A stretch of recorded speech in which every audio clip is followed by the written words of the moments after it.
اللہ تعالیٰ نے 3 ایسے صحابہ کا تذکرہ فرمایا ہے کہ جنگ تبوک جب ہوئی، غزوہ تبوک، نبی علیہ السلام نے صحابہ کرام رضوان اللہ علیہم اجمعین کو درمیان اعلان کر دیا کہ تبوک کی طرف جو وہ جانا ہے تو سارے کے سارے تیاری کر لیں۔ 1 ماہ کا جو مسافت تھی اور باقاعدہ تیاری کی گئی، شدید گرمی کا موسم تھا، بھرپور تیاری ہوئی، سارے کے سارے جو وہ چل پڑے۔ 3 صحابی ایسے تھے جو پیچھے رہ گئے، اور وہ بھی صرف اس کیفیت کے ساتھ، بدریتی نہیں تھی، صرف اس کیفیت کے ساتھ کہ ابھی چلتے ہیں، ابھی چلتے ہیں، ابھی چلتے ہیں، اسی کیفیت میں، اسی سستی کے لحاظ سے، ظاہری بشری تقاضوں کے لحاظ سے جو کیفیت تھی، ابھی چلتے ہیں، ان کی اونٹنیاں بھی تیار ہیں، ذہن بھی تیار ہے، سارے معاملات تیار ہیں۔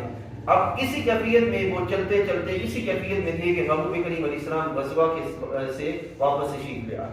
اب رب کائنات جل وعلا نے ان کی توبہ کو قبول کرنے کا جو معاملہ ہے، 50 دن تک ان کی توبہ مؤخر ہے، 50 دن تک ان کی توبہ مؤخر ہے۔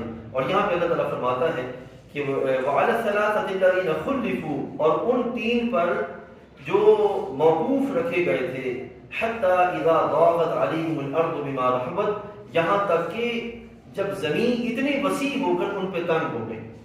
اب ان کے لیے کیا تھا؟ نبی علیہ السلام نے حکم دیا کہ پہلے صحابہ کرام کو کہ تم نے ان کو نہیں بلانا، اور پھر جو ہے وہ نبی علیہ السلام نے ان کی جو بیویاں تھیں انہیں حکم دے دیا کہ تم نے ان سے الگ ہو جانا۔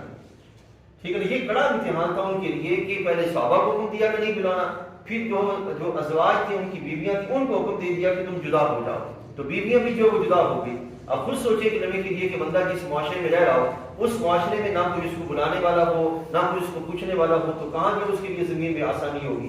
تو زمین جو وہ تنگ ہو گئی۔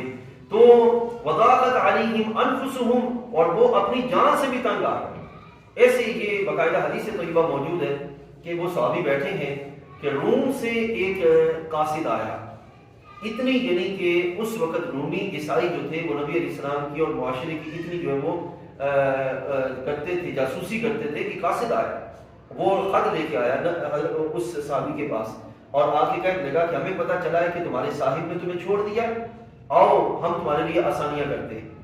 ٹھیک ہے، جب اس نے خط دیکھا تو یہاں علماء کہتے ہیں، علماء نے یہ بات وضاحت کے ساتھ لکھی ہے کہ کبھی بھی اوروں کو جرأت نہ ملے اگر ہم اطاعت کے معاملے میں کبھی کمزور نہ ہوں۔ اگر ہم اطاعت کے معاملے میں کمزوری اختیار کریں گے نا، تو پھر اور جو لوگ ہیں وہ رستہ بنائیں گے اور کسی نہ کسی طریقے سے ہمیں اسلام سے دور کرنے کا اہتمام کریں گے۔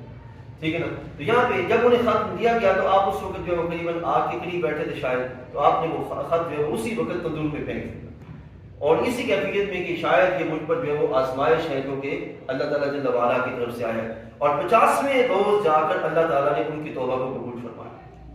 50ویں روز، 50 دنوں بعد، تقریباً 2 ماہ بعد ان کی توبہ کو قبول فرمایا۔ اور توبہ کو کس بنیاد پہ قبول کیا؟ صرف اور صرف ان کے سچ بولنے کی بنیاد پر۔ ٹھیک ہے، یہ اللہ تعالیٰ جل وعلا جو ہے وہ ارشاد فرماتا ہے۔